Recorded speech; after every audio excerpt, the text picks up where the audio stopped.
Vamos abrir Hebreus capítulo 13, vamos concluir essa epístola. Hebreus capítulo 13, versículo 16 a 25. Hebreus capítulo 13, do 16 ao 25. Ouçamos a leitura. Não negligencieis igualmente a prática do bem e a mútua cooperação, pois com tais sacrifícios Deus se compraz. Obedecei aos vossos guias e sede submissos para com eles, pois velam por vossa alma, como quem deve prestar contas, para que façam isso com alegria e não gemendo, porque isso não aproveita a vós outros. Orai por nós, pois estamos persuadidos de ter boa consciência, desejando em todas as coisas viver dignamente. Rogo-vos com muito empenho que assim façais, a fim de que eu vos seja restituído mais depressa. Ora, o Deus da paz, que tornou a trazer dentre os mortos a Jesus, nosso Senhor, o grande pastor das ovelhas, pelo sangue da eterna aliança, vos aperfeiçoe em todo o bem, para cumprirdes a sua vontade, operando em vós o que lhe é agradável diante dele, por Jesus Cristo, a quem seja a glória para todos sempre. Amém. Rogo-vos ainda, irmãos, que suporteis a presente palavra de exortação, tanto mais quando vos escrevi resumidamente. Notifico-vos que o irmão Timóteo foi posto em liberdade. Com ele, caso venha logo, vos verei. Saudai todos os vossos guias, bem como todos os santos. Os da Itália vos saúdam. A graça seja com todos vós. Amém. Vamos orar. Nosso Deus, pedimos por todos os santos que estão explicando e ouvindo a sua palavra, como também os pecadores não regenerados, que o Senhor revele a nós, o teu Filho, revele tua palavra, abre os nossos ouvidos, abre o nosso entendimento, e o Espírito Santo nos guia à verdade, pois é no nome dele que oramos. Amém. Muito bem, nós vimos na última mensagem, ali a partir do 7, que ele dá algumas orientações para a igreja. Por exemplo, imitar os líderes que já partiram. Aqueles líderes viveram ali com os irmãos algum tempo e eles puderam avaliar a vida desses irmãos. Eles devem imitar o que eles pregavam, o conteúdo da mensagem deles, deve imitar a vida deles e imitar a sua perseverança. É um dever da igreja fazer isso com aqueles pastores, presbíteros, diáconos que viveram no nosso meio. Depois, nós fomos lembrados que Cristo é imutável. Eu sei que no nosso mundo tudo está mudando, mas Jesus é o mesmo ontem e hoje e será para sempre. Depois foi nos advertido que devemos tomar cuidado, porque há um falso evangelho sendo anunciado com o intuito de nos afastar do caminho. Devemos estar nessa vigilância. E ele lembrou também que hoje, onde nós estamos, esse território é provisório, essa terra é provisória, a nossa cidade é provisória. Nós aguardamos um novo céu e uma nova terra onde habita a justiça. Cuidado para não ficar muito preso às coisas dessa vida. E aí fala da adoração, é fruto dos lábios que confessam o seu nome. No 16, ele chama a atenção de um dever. Não negligencieis igualmente a prática do bem. É uma tendência nossa, assim, o egoísmo. Olhar mais para a nossa necessidade, sempre a gente está orando por nós mesmos, e então nós fechamos os olhos para as pessoas que estão à nossa volta precisando de ajuda de toda ordem. Preste atenção que ele diz: não negligencieis igualmente a prática do bem, porque Deus nos criou para a prática das boas obras. Esse foi o objetivo de Deus, nos resgatar, para que a gente seja pessoas que pratiquem coisas boas. E também é nos dito no Sermão da Montanha que assim brilha a vossa luz diante dos homens, para que vejam as vossas boas obras e glorifique o Pai que está nos céus. Então diz: olha, não negligencieis, porque se você negligenciar, o Pai não será glorificado. Se nós negligenciarmos, não há evidência de que nós fomos alcançados pelo Evangelho. Mas eu lembro algumas outras razões pelas quais devemos fazer o bem ao próximo, né? A prática do bem e a mútua cooperação, pois com tais sacrifícios Deus se agrada. Aqui a gente lembrar de ajudar o próximo, lembrando que Deus nos ajudou. Por que eu devo ajudar as pessoas?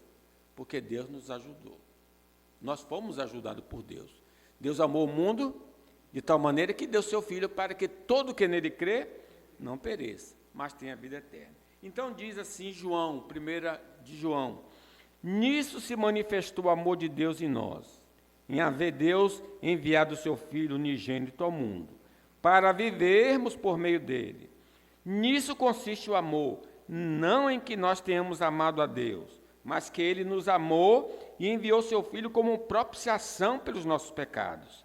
Amados, se Deus de tal maneira nos amou, devemos nós também amar uns aos outros. Então, qual é o modelo de amor? O amor de Deus através de Jesus. Devemos imitar. Deus não negou o seu próprio Filho para o nosso benefício. Então, nós também não devemos nos excluir para ajudar os nossos irmãos e os homens de maneira geral. Lembrar que há grande recompensa em ajudar o próximo. Será que há recompensa? Será que a Bíblia revela alguma coisa se eu ajudar uma pessoa em necessidade? Deus, de alguma maneira, vai me abençoar? Preste atenção. No dia do juízo, os que tiverem do lado direito do Senhor, eles dizem: vinde benditos do meu Pai, possuí por herança o que está reservado para vós desde a fundação do mundo. Aí diz: porque tive fome, me deste de comer. Tive sede, me deste de beber. Estive nu, você me vestiu. Olha que coisa importante. Se nós queremos estar do lado direito e ouvir: vinde benditos do meu Pai, começa a coçar o bolso e começa a ajudar as pessoas. Porque sem isso não vai acontecer o vinde bendito do meu Pai. E também é interessante que os que tiverem da esquerda, ele vai dizer: apartai-vos de mim, maldito, para o fogo eterno, preparado para o diabo, porque eu tive fome, você não me deu de comer. Eu tive sede. Aí eles perguntam: quando foi isso, Senhor? Toda vez que você deixou de fazer a um desses pequeninos, a mim deixaste de fazer. Então, como é importante não negligenciar a prática do bem. Lembrar que haverá necessidades de fazer investimentos. Observe aqui que ele diz: com tais sacrifícios, Deus se compraz. Talvez a razão por que a gente se nega ou esquece de fazer o bem é porque isso vai ter custo financeiro, às vezes é um aconselhamento, às vezes é levar uma pessoa no hospital. Isso vai mexer na nossa agenda. Então a gente diz: poxa, até que eu queria, mas... Aí a gente faz como o sacerdote e o levita, vê o cara lá caído: agora estou indo para a igreja, e deixa o cara lá morrendo, né? Não, irmãos, lembrem, por isso que haverá sacrifício. Vamos gastar dinheiro, vamos gastar tempo, e isso envolve. Então o anjo do Senhor disse a Gade que mandasse Davi subir para levantar um altar ao Senhor. Quando o anjo do Senhor estava matando muita gente, né? O anjo aparece e diz isso: Aí diz, levanta um altar ao Senhor na eira de Ornã, o Jebuseu. Subiu, pois, Davi, segundo a palavra de Gade, que falara em nome do Senhor. Virando-se Ornã, viu o anjo, e esconderam-se seus 4 filhos que estavam com ele. Estava debulhando trigo, quando Davi vinha chegando. Este olhou e viu, e saindo da eira, se inclinou diante de Davi com o rosto em terra. Disse Davi a Ornã, dá-me este lugar da eira, a fim de se edificar nele um altar ao Senhor, para que cesse a praga de sobre o povo. Dá-me pelo seu devido valor. Então disse Ornã a Davi, tome um rei, meu senhor, para si, e faça dele o que bem lhe parecer. Eis que dou os bois para o holocausto, os trilhos para a lenha, o trigo para a oferta de manjar, dou tudo. Tornou o rei Davi a Ornã, não, antes pelo seu inteiro valor eu quero comprar, porque não tomarei o que é teu para o Senhor, nem oferecerei holocausto que não me custe nada. Tem um custo que a gente tem que pagar para ajudar o próximo. Né? Mas vai dar trabalho, eu vou coçar o bolso, eu vou perder tempo. Sim, vai perder tempo, mas é um sacrifício que devemos fazer. Lembrar que Deus se agrada de pessoas que ajudam o próximo. Observaram o texto bíblico aí? Diz aí, com tais sacrifícios, Deus se agrada, né? Diz assim no Salmo, confia no Senhor e faze o bem. Habita na terra e alimenta-te da verdade. Agrada-te do Senhor e Ele satisfará o desejo do teu coração. Entregue teu caminho ao Senhor, confia nele e o mais Ele fará. Fará sobressair a tua justiça como a luz e o teu direito como o sol ao meio-dia. Então, agrada-te do Senhor e Ele satisfará o desejo do teu coração. Então, um caminho da bênção é esse, a ajuda e Deus, o próprio Deus vai lhe ajudar, vai nos ajudar. O segundo conselho está no 17, leamos. Obedecei aos vossos guias e sede submissos para com eles, pois velam por vossa alma como quem deve prestar contas, para que façam isto com alegria e não gemendo, porque isto não aproveita a vós outros. Guia aqui são os presbíteros, são os diáconos, são as lideranças. Está dizendo, obedeça aos vossos líderes, sede submissos para com eles. Agora preste atenção, porque essa submissão sempre é questionada, né? Vamos obedecer cegamente? Não, não é isso que está querendo dizer. Ele está pedindo, está ordenando que se obedeça aos líderes fiéis. Primeiro, a obediência ao líder fiel é somente ao mandamento lícito. Ele vai me dar uma ordem que seja do Senhor e que aí eu devo obedecer, porque não é ordem dele, é uma ordem do Senhor. Diz assim a palavra do Senhor, quando os apóstolos foram levados à presença do Sinédrio, a autoridade, trouxeram-nos, apresentando-os ao Sinédrio, e o sumo sacerdote, um líder, interrogou, dizendo, expressamente vos ordenamos que não ensinasse nesse nome, no nome de Jesus. Contudo, encheste Jerusalém da vossa doutrina e quereis lançar sobre nós o sangue deste homem. Então Pedro e os demais apóstolos afirmaram, antes importa obedecer a Deus do que aos homens. Então, a ordem que essas autoridades estavam dando de não pregar o evangelho não foi obedecida, porque não era uma ordem lícita. A gente obedece aos líderes quando a ordem é lícita, está de acordo com a palavra do Senhor. A obediência ao líder se dá pela sua preocupação com o nosso estado eterno. Lembre que os presbíteros e os pastores, os diáconos, eles estão preocupados que cada um chegue lá no céu, possa entrar tranquilo. Por isso nós oramos por vocês e por nós mesmos, né? Então, olha aí que diz aí, obedecer aos vossos guias e sede submissos para com eles, pois velam ou oram por vossa alma, como quem deve prestar conta, para que faça isso com alegria.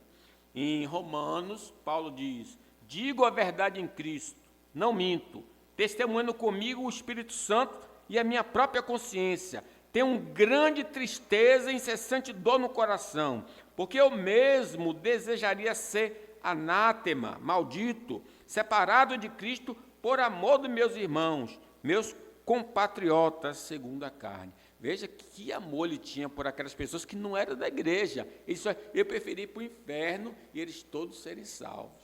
Quanto mais os que estão dentro da igreja. Então obedeçam às ordenanças dos seus líderes, porque eles estão orando por vocês, para que vocês possam chegar na presença gloriosa de Deus. E ele diz a terceira razão: a desobediência ao líder fiel levará ao desânimo no serviço de ajudá-los, porque você está aconselhando, você está mostrando o caminho, e a pessoa sempre tesando, sempre dando testa. O que é que vai acontecer? Olha o que diz aqui: como quem deve prestar conta, para que faça isso com alegria e não gemendo. Eu havia Jeremias falando hoje, ele diz que tem irmão que dá tanto trabalho, que ele fica assim: ô Senhor, por que não leva logo esse infeliz lá para a glória? Leva, tira aqui do meu meio, porque está dando tanto trabalho, né? Então, a pessoa que é muito dura de coração, aí acaba o outro: não vou orar mais feliz, ele não vai receber mais minha oração. Ele vai desanimar diante da reação de dureza do coração, né? Diz assim: porque está abatida, ó minha alma, porque te perturba dentro de mim?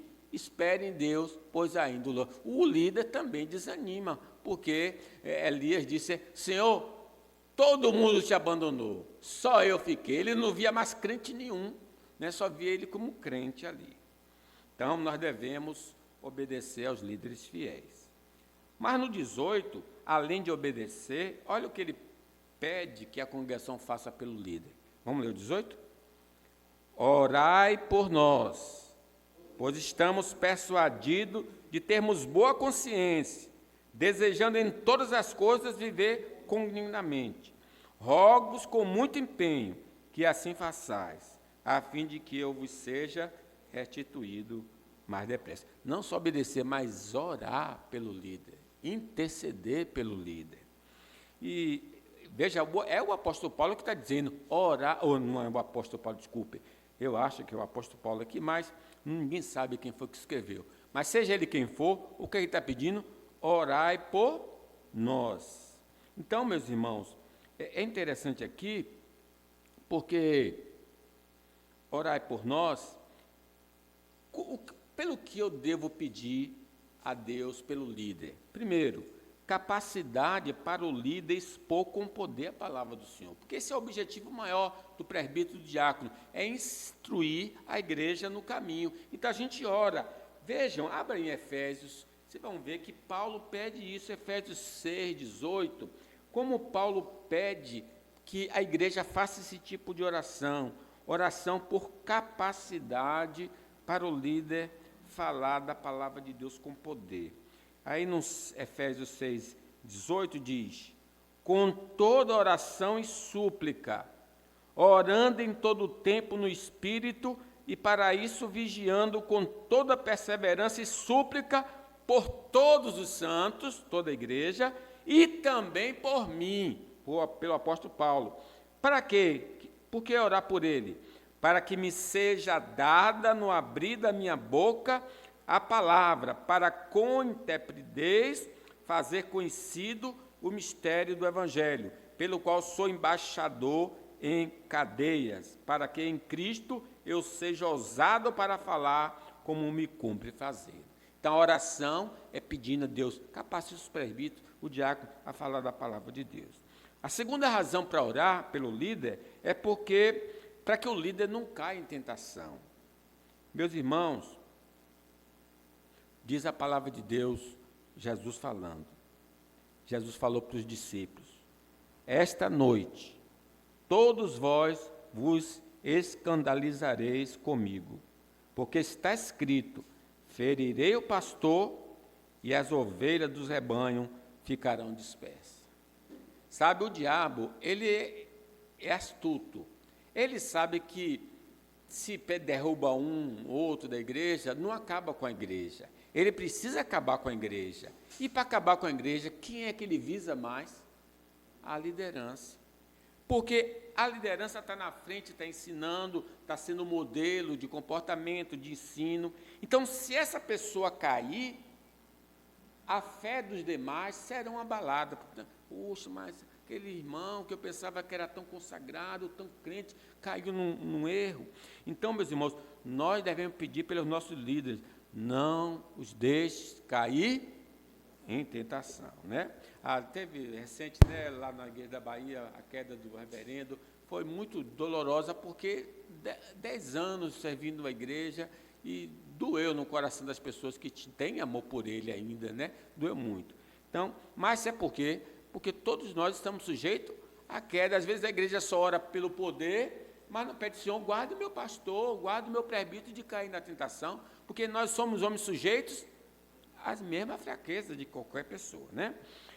Terceiro, a pedir capacidade para o líder ser modelo do rebanho, né? Não só para ele pregar bem, não só para ele não cair em tentação, mas que ele seja um exemplo para todos nós.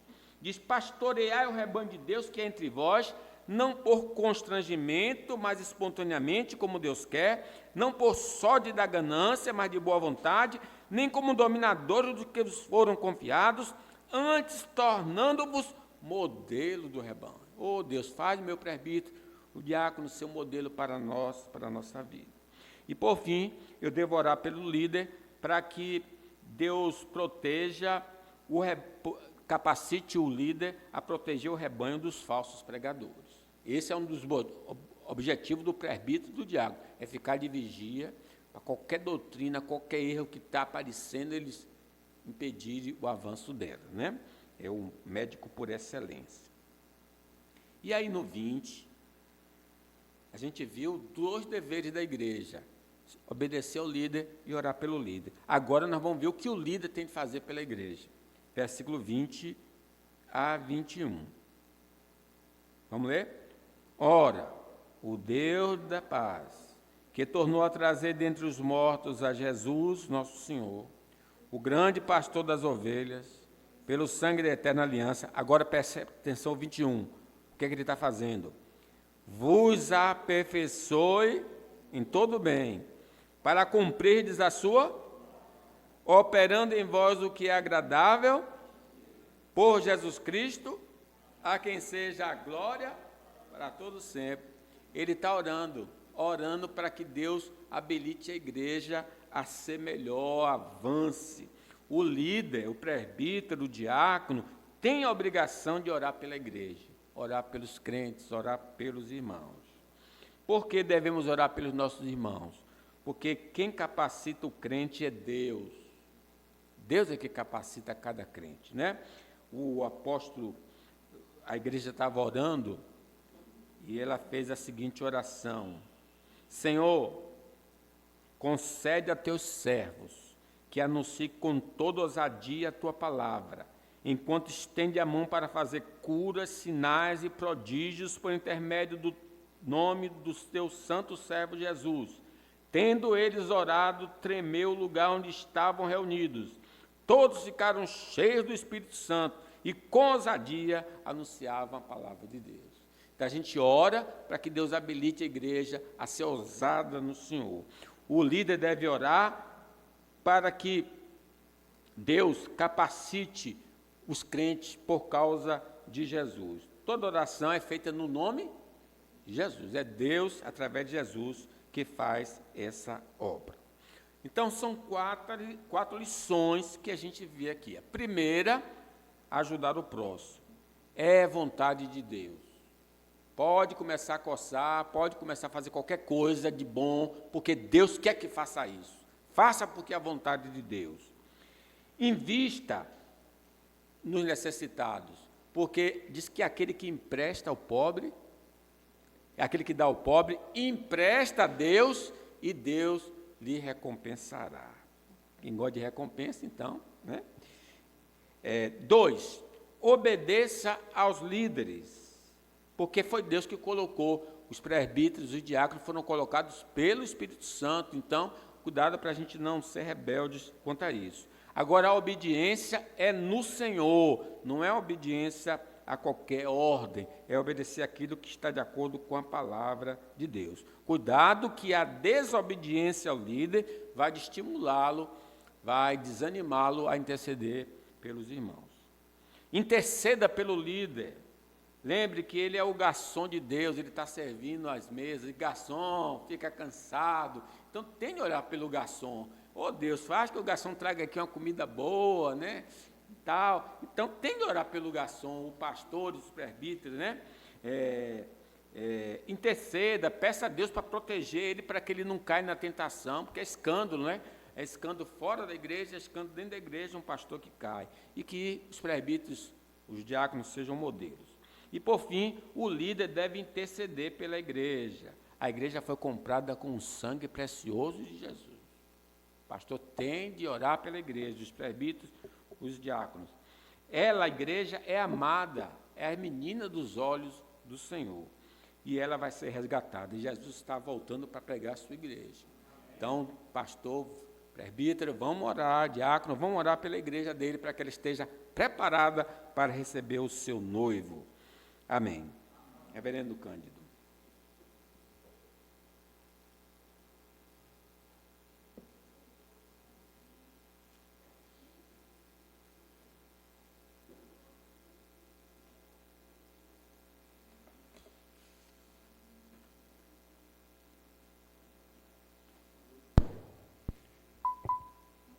Deus prometeu, precisamos andarmos em obediência à Tua palavra, para que venha se cumprir as ricas, eternas e preciosas